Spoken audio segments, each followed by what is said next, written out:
tingnan ninyo, baboy na baboy ang Lagos nila. Mano ba? Sila daw nakikipaglaban sa korupsyon, nakikipaglaban sa kawaldasan. Ang daming nilalaban. Ako ang Pilipino, hindi mayor ha. As Pilipino, hindi ko sila inauthorize ipaglaban ako. Ewan ko kung inauthorize sila ipaglaban kayo. Ano yan self-appointed sa mga sarili nila. I pity the parents of those young individuals. Malungkot yun sa isang magulang na lumaki ang anak mo na talipandas. Malungkot yun. Tayo lahat nakakaranas ng ganyan. Pero, what? Makita lang ng ngalangalan nila sa kalsada, masaya na sila. Dumihan nila ang Maynila. Pabuyin nila ang Maynila. Ayun yata ang kasiyahan na itong mga batang ito at saka yung mga congressman na makakaliwa. Yan yata ang kaligayahan nila. Dumihan tayo. It's up for you to judge because there will be a reckoning date for that. Come 2028. Kaya kayo huwag kayo masyadong nadadala ng mga matatamis na salita. Yan ang epekto pag nalalagay sila sa pwesto. Baboy na baboy yun. Tingnan ninyo ngayon. Yung pininturahan. Alam niyo yung nagpipintura dyan? Para lang magkaroon kayo ng grasp. No? Yung pagpintura, madali. Pero habang nagpipintura ka, may rumaratsadang jeep. May rumaratsadang truck. May rumaratsadang sakyan. Yung mga empleyado natin sa DPS saka engineering, they put their lives at stake while making Manila as maaliwalas. Ganun o, kasi minsan, pag nasanay na tayong normal na ginagawa, nakikipit balikat na lang natin yung pagpapahalaga. No? Parang, gawain naman nila yan, trabaho naman nila yan. Yes, trabaho naman, kaya lang, you have to give value to the yung mga empleyado ng lungsod. Every may masagasaan ka ng truck para mapinturahan lang ang pader, tapos malalaman mo yung rallyista, i-sprayan lang ng kung ano-ano. May nahita ba sila? May nahita ba sila? Wala. May nagbago ba nung nag-rally sila kahapon? Wala. Pero sigurado ako may nagbago. Dumumi ulit yung Lagos nila. Yun, tiyak yun.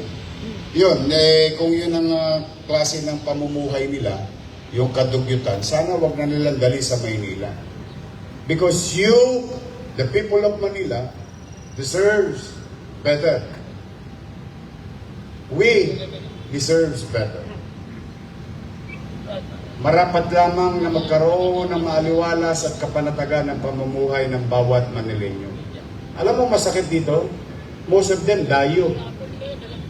Dayo na, nagdala pa ng kadugyutan sa Maynila. Kaya kayo, talagang, anyway, someday, we will state their name, their organization, so that you will be reminded of whatever that you are doing, they throw it to the dogs. Tinatapon lang nila sa imbornal. Sad to say. I hope the country, because these people get elected countrywide, I hope that the people of this country will not elect these people. I hope. Kasi kayo din naman ang magre-reklamo kapag kadugyot. Tama? Gusto niyo ba ng dugyot?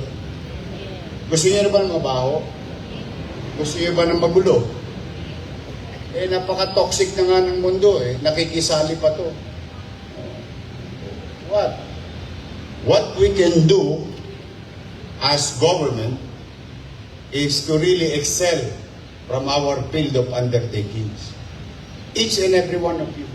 That is our share to the country as a city.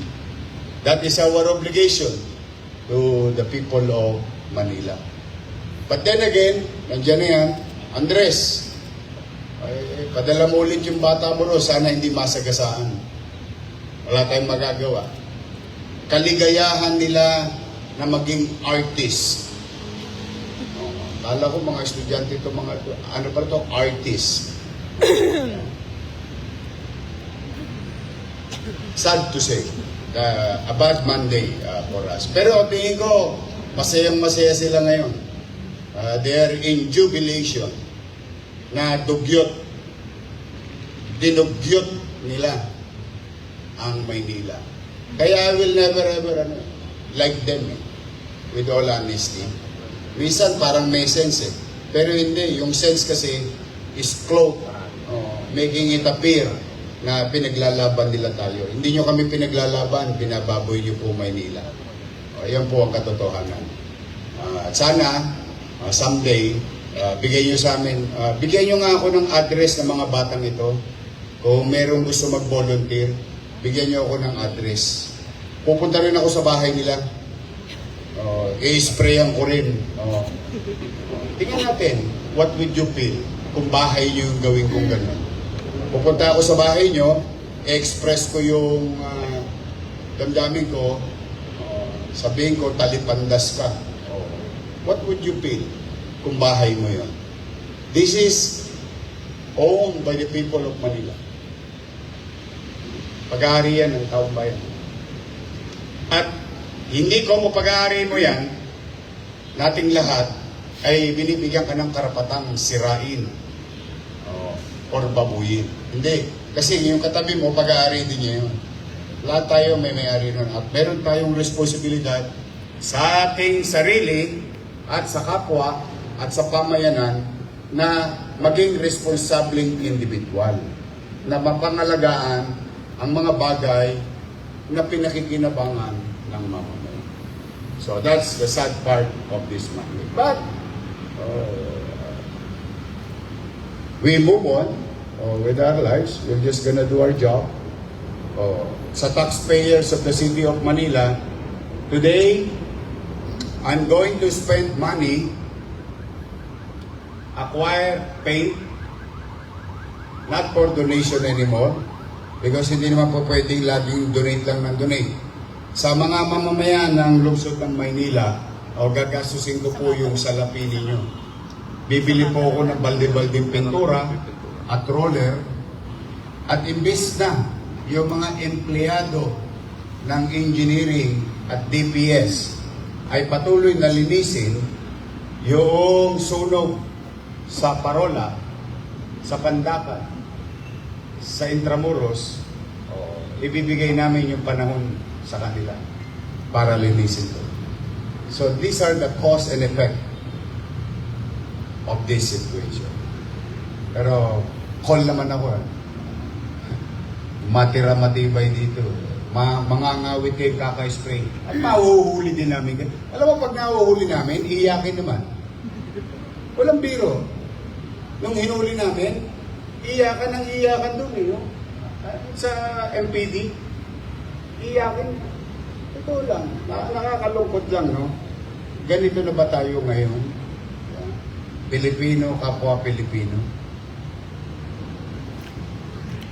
Pag nasa ibang bansa tayo, masunurin tayo.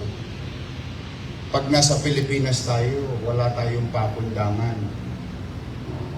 At wala tayong paggalang sa kapwa. Why? Too much rights or privileges. Kaya lagi ko sinasabi tuwing Lunes, magsikap kayo at galingan ninyo sa kanya-kanya ng trabaho. Andres, ayoko nang umabot yung tanghalian. Gusto ko mawala yung bakas ng kahapon.